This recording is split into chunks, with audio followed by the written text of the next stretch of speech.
नमस्कार। शिवम रतूड़ी एनालिसिस में आपका स्वागत है। तो आज जो है भ्रष्ट नेताओं के क्लब वाले आज दीपावली मना रहे हैं, क्योंकि भ्रष्ट शिरोमणि अरविंद केजरीवाल जी को कल 23 दिन के लिए बेल मिल गई है। एक बेमौसम की दीपावली मनाई जा रही है और उनके जो समर्थक हैं वो ऐसे ही इस पैरोल को मना रहे हैं, ऐसी खुशियां व्यक्त कर रहे हैं जैसे बाबा राम रहीम के चेले मनाते हैं। वाह वाह, आ गए आ गए आ गए। और परिणति भी वही होनी है कि जिस तरह से राम रहीम को साल में 2-3 बार वो पैरोल पे छूटता है, आगे भी यही स्थिति इनके साथ होनी है।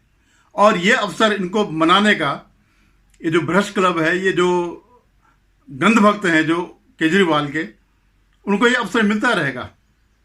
साल में 2-3 बार जो है ये पैरोल पे आते रहेंगे, बाहर तो नहीं आएंगे, ये तो पक्का है। लेकिन इससे पहले मैं इस पर आगे टिप्पणी करूं, इसका विश्लेषण करूं, आपसे निवेदन है कि आप मेरे इस चैनल को सब्सक्राइब कीजिएगा, शेयर कीजिएगा और कमेंट जरूर करें। धन्यवाद। लेकिन आप सोच रहे होंगे और पूरा हिंदुस्तान सोच रहा है कि केजरीवाल में ऐसा क्या था कि जो उसको बेल मिल गई और बाकी किसी भ्रष्ट नेता को बेल नहीं मिल रही है। इवन एक बहुत बड़े राज्य के मुख्यमंत्री हेमंत सोरेन को भी बेल नहीं मिली और रिसेंटली फिर उनकी भी बेल जो है रिजेक्ट हो गई है। तो मैं आपको थोड़ा पृष्ठभूमि की ओर ले जाता हूं। भले ही अरविंद केजरीवाल एक छोटे से राज्य के म्यूनिसिपैलिटी के बराबर का मुख्यमंत्री है, लेकिन याद करें जब उसको गिरफ्तार किया गया था तो जर्मनी से लेकर के, अमेरिका से लेकर के यूएन तक जो है उन्होंने हल्ला मचाया था। इतने लोग गिरफ्तार हुए। इससे पहले मनीष सिसोदिया गिरफ्तार हुआ, संजय सिंह गिरफ्तार हुआ, ये गिरफ्तार हेमंत सोरेन गिरफ्तार हुआ, लालू, इससे पहले लालू हुए और भी कई मुख्यमंत्री हैं, जयललिता थी या XYZ, जितने भी थे सब गिरफ्तार हुए। लेकिन ये शोर सिर्फ इस पर क्यों मचा, ये जानना बहुत जरूरी है। और इसके पीछे जो है, अगर आप समझ पाए और अगर ये सच्चाई निकली तो ये देश पर बहुत बड़ा खतरा है, देश के लोकतंत्र पर बहुत बड़ा खतरा है कि कैसे इसको बेल मिली, इसके पीछे क्या राज हो सकता है। तो जब ये गिरफ्तार हुआ तो अंतर्राष्ट्रीय स्तर पर बहुत सी आवाजें उठी। और केजरीवाल का बेस क्या है आप जानते हैं।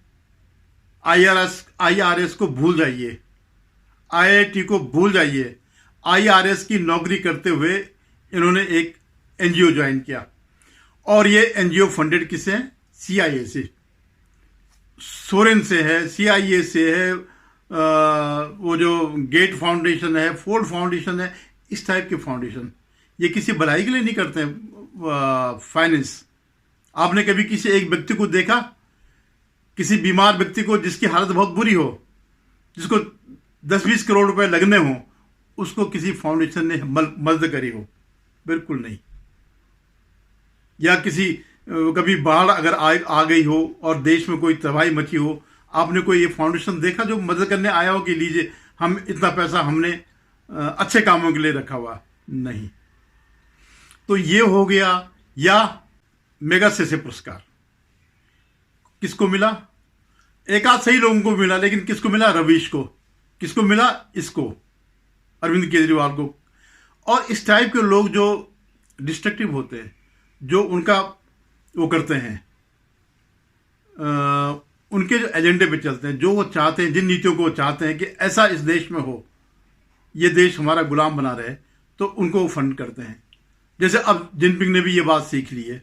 अब उसने भी जो है, आपने देखा होगा न्यूज क्लिक में जो है कई लोगों को फंडिंग करी कि भारत के खिलाफ आपको फंडिंग करनी है। क्यों? क्योंकि जिनपिंग के सामने एक खतरा है भारत आज की डेट में, तो इसलिए वो जो है इन लोगों को फंडिंग करती है। तो ये बड़ा, जिसके पास फंड है वो फंडिंग कर रहा है अपने स्वार्थों के लिए, किसी जनता के लिए नहीं। ये आप बिल्कुल भूल जाइए। तो अब आप ये देखिए कि इस उसमें लड़ाई किसके बीच थी कोर्ट में? अभिमन्यु मनु सिंघवी और जज वर्सेस ईडी के वकील, सॉलिसिटर जनरल या असिस्टेंट सॉलिसिटर जनरल, इन सब के बीच लड़ाई थी। कोर्ट ने पहले ही कह दिया था कि हम बेल कर देंगे, हमने इसको बेल देनी है। ऐसा क्या राज रहा होगा? ये बहुत सोचने की बात है। और वो उन्होंने सारे तर्क को खत्म कर दिए कि अगर माना कोई और, जैसे ये बात थी कि और कोई तर्क देगा और कोई इस टाइप की चीज़ें, कोई अपनी पॉलिटिकल पार्टी बनाएगा या जो पॉलिटिशियन जेल में हैं वो कहेंगे हमें भी चुनाव के लिए चाहिए। और इस देश में तो चुनाव हर 6 महीने में होते रहते हैं। आज लोकसभा के है, कुछ दिन बाद फिर राज्य विधानसभाओं के चुनाव शुरू हो जाएंगे, उसके बाद राज्यसभाओं के भी हो जाएंगे, पंचायत के भी हो जाएंगे।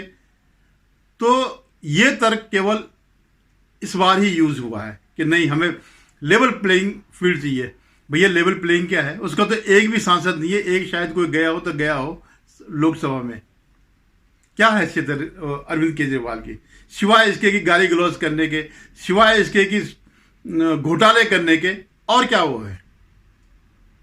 लेकिन जो है राम रहीम के चेले खुश है, हमारा वो आ गया घोटालेबाज आ गया, दारू पिएंगे, दारू पिलाएंगे, तो ये जो है ये मना रहे हैं। अब आप ये देखिए कि सिर्फ एक ये फैसला नहीं, सिर्फ ना इस फैसले के दूरगामी परिणाम होने हैं, बल्कि इलेक्टोरल बॉन्ड वाला जो फैसला था उसके भी दूरगामी परिणाम होने हैं। अभी आपने देखा किस तरह नोट की गड्डियां निकल रही हैं, ये बेनामी पैसा। तो कोर्ट ने जो है इस टाइप के फैसले दे करके, ये 2 फैसले दे करके लोकतंत्र के लिए वो खड़ा कर दिया। ये तो चले जाएंगे, लेकिन अल्टीमेटली आने वाले, ये तो कोई पॉलिटिकल पार्टी नहीं होती है, ये तो जज रहे 4-5 साल रहे, 7 साल रहे सुप्रीम कोर्ट में, उसके बाद चले जाएंगे। लेकिन समस्या तो पैदा करके गए ना।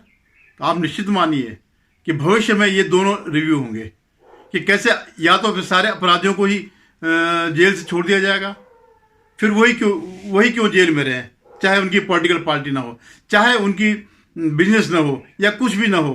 तो जब किसी भी कारण से अगर आप एक अपराधी को बेल दे रहे हैं, एक आरोपी को बेल दे रहे हैं जिसके खिलाफ सारे सबूत है, जिसको कोर्ट ने कहा कि हम इसकी मेरिट पर नहीं दे रहे हैं, हम सिर्फ लोकतंत्र के लिए दे रहे हैं, तो लोकतंत्र में तो फिर कई चीजें आएंगी। आप निश्चित मानिए ये बहुत बड़ा पंगा भविष्य में होगा। सारे के सारे मर्डर करके एक पॉलिटिकल पार्टी बना देंगे और उसके राष्ट्रीय अध्यक्ष बन जाएंगे, फिर कहेंगे कि साहब मुझे बेल दीजिएगा, आज लोकसभा का है, कल फलानी विधानसभा का है, फिर उस विधानसभा का है, फिर इस टाइप का वो पैरोल पे ही रहेंगे। तो ये ऐसे इलेक्टोरल बॉन्ड आपने एक ब्लैक मनी का रास्ता खोल दिया है।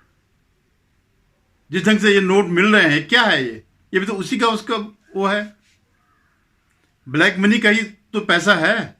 अगर इलेक्टोरल बॉन्ड का होता तो खुलेआम वो चेक देते कि भाई हमारी पार्टी में इतना पैसा है, ये लो चेक ले लो, या 4 हेलीकॉप्टर लेना है, या इस उम्मीदवार को देना है, या यहाँ पोस्टरबाजी करनी है, यहाँ गाड़ियों को खर्च करना है, देते। आपको ये ब्लैक मनी रखने की क्या जरूरत थी?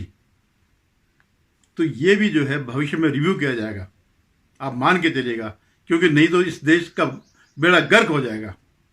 न मालूम जजों ने क्या सोच करके किया, या तो कोई विकल्प देते, लेकिन आपने इलेक्टोरल बॉन्ड ही खत्म कर दिए और सीधे सीधे काले धन की ओर चले गए। अब मैं इसका पॉलिटिकल वो देखता हूं, इसका पॉलिटिकल पक्ष। पहली बात तो यह है कि अरविंद केजरीवाल के आने ना आने, अंदर रहने बाहर रहने से कम बीजेपी पर कोई फर्क नहीं पड़ता। जनता एक एक व्यक्ति जान चुका है कि ये आदमी कितना भ्रष्ट है, और ये तो अभी तो शुरुआत ही है। आगे जैसे समय आएगा वैसे इसके किस्से खुलते जाएंगे और ये जेल में रहेगा। लेकिन इसका फर्क पड़ेगा इंडिया अलायंस में। आज अभी तो ड्रामा करने में तो कोई मुकाबला नहीं है इसका और इसकी पार्टी का। आज कल से जो है, जब से ये सुप्रीम कोर्ट ने रिलीज ऑर्डर वो किया, इसको बेल पे छोड़ा, तब से पूरा सोशल मीडिया इसी से भरा पड़ा है तानाशाह के खिलाफ भी। अरे तानाशाह वो तो जनता का आदमी है, उसने तो जीतना ही जीतना है, लेकिन उससे क्या फर्क पड़ा? जो अब तक राहुल गांधी बकवास कर रहा था, गाली गलौज कर रहा था, अब उसके ऊपर मुख नहीं रहेगी। अब जो है बगैर एमपी वाले का, जिसके एक भी सांसद लोकसभा में नहीं है, अब मीडिया उसको ही दिखाएगा। और आप जानते हैं ये मीडिया क्या दिखाता है? ये सारे के सारे मीडिया जो है इसके पेरोल पर है। कभी भी आपने क्रॉस क्वेश्चन करते किसी मीडिया वालों को नहीं देखा होगा ये कहते हुए। अभी वो कह रहे हैं कि साहब, कह रहे हैं वो खुद मान रहा है, अरविंद केजरीवाल खुद इस बात को मानता है कि ये चमत्कार था, क्योंकि उसको पता है कि जो घोटाले मैंने किए और जो घोटाले मेरे पकड़े गए हैं, जिसके सबूत हैं, इस पर जो है वो होना, बेल मिलना असंभव है। अगर बेल मिलनी होती तो सेकेंड इन कमांड मनीष को मिल जाती, या जो और लोग जो फंसे पड़े हैं जिनके थ्रू ये पैसा गया है, या भी रिसेंटली जो कुछ और दलाल पकड़े गए हैं, तो हनुमान जी के उसमें चले गए। और एक चीज़ आप और नोट करिएगा, आज वो उसका नारा नहीं लगा रहा कि हम भगत सिंह के वंशज हैं, हम भगत सिंह के चेले हैं, कुछ नहीं कह रहा। भगत सिंह ऐसे कभी जेल से छोड़ करके जो है पैरोल पे नहीं आए थे, वो असली शहीद थे, लेकिन अब जा करके इन्होंने इस चीज़ को बोलना बंद कर दिया। तो हाँ, मैं ये कह रहा था कि अब सारा मीडिया का जो है अटेंशन केजरीवाल हो गया, राहुल गांधी एक कोने पे चले जाएगा। और कांग्रेस के लिए तो सबसे बड़ा सदमा यही है कि जिस राज्य पंजाब में उसको उम्मीद थी, क्योंकि अब लगभग कांग्रेस का समापन है, 30 और 40 के बीच आ जाए तो बहुत बड़ी बात है, उसमें पंजाब भी है।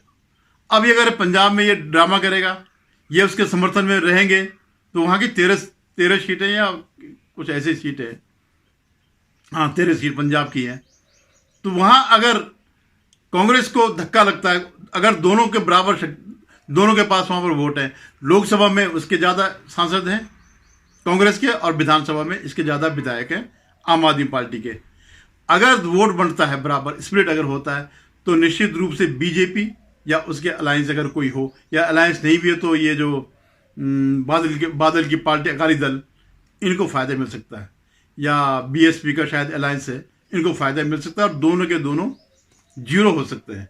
ये स्थिति है। एटलीस्ट कांग्रेस के तो पाँव में कुल्हाड़ी मर गई।